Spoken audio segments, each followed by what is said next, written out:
जय बिहारी जी की। अध्याय 4। बिहारी जी मुझे जगाने आए। यह घटना 2018 की गर्मियों के मौसम की है, जब मेरे घर में बिजली की कुछ परेशानी हो आई। अनिद्रा के कारण मैं कुछ अस्वस्थ और बेचैन महसूस करने लगी। चंद्रमौली पांडे जी ने आकर मुझे अपने निवास स्थान ले जाने का सोचा। मैं कुछ समय के लिए वहां चली गई। वहां मैंने खाना खाया और ठंडे एसी के कमरे में आराम करने लगी। आराम करने से पहले मैंने उनकी पत्नी मानवी पांडे को बताया कि मुझे 6:30 बजे जरूर जगा दें, क्योंकि मुझे भोग तैयार करना है और फिर बिहारी जी को के पास मंदिर जाना है। मैंने उन्हें बताया कि 7:30 बजे तक मुझे मंदिर अवश्य पहुंच जाना चाहिए। 6:30 बज चुके थे और मैं अभी तक उनकी माताजी के बिस्तर पर सो रही थी। अचानक मुझे ऐसा लगा जैसे कोई 3 फुट लंबा बच्चा मेरे सर के पास आकर खड़ा है और मेरे तकिए पर लगातार अपनी छोटी छोटी मुट्ठी भींचकर थपथपा रहा है। धम धम धम, उठो उठो उठो। उसने शिकायत करते हुए मुझे कहा, तुम अभी तक सो रही हो? तुम जाग क्यों नहीं रही हो? क्या आज तुम मुझे भोग नहीं लगाओगी? मुझे भूख लग रही है। जल्दी उठो, जल्दी उठो। अचानक से मेरी नींद खुल गई।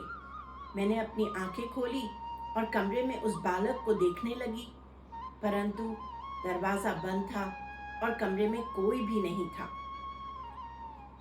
मैंने कमरे का बंद दरवाजा खोला और घड़ी देखी तो 6:30 बज चुके थे। जल्दी जल्दी स्नान से निवृत्त होकर के रसोई में मानवी और तन्नू के पास गई, जो कुछ कुछ अमनिया बनाना शुरू कर चुके थे। झटपट मंदिर के लिए निकली ताकि समय पर भोग लगा सकूं। मानवी ने मुझे बताया कि उन्होंने मुझे जगाने की बेहद प्रयास किया, परंतु मैं जग ही नहीं रही थी। तब उन्होंने सोचा कि चलो वो थोड़ा सा भोग बनाना शुरू कर दें।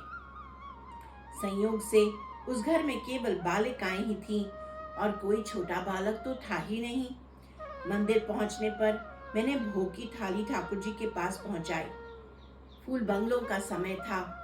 बिहारी जी जगमोहन में विराज रहे थे और मैं उनके समक्ष बस कुछ ही फुट की दूरी पर खड़ी होकर उन्हें निहार रही थी। जैसे ही मैं उन्हें एकटक देखने लगी, मुझे सहसा इस बात का ज्ञात हुआ कि वह बालक और ये सामने खड़े बिहारी जी की लंबाई एक समान है। और उसी समय मुझे रोंगटे आ गए, मेरे रोंगटे खड़े होने लगे।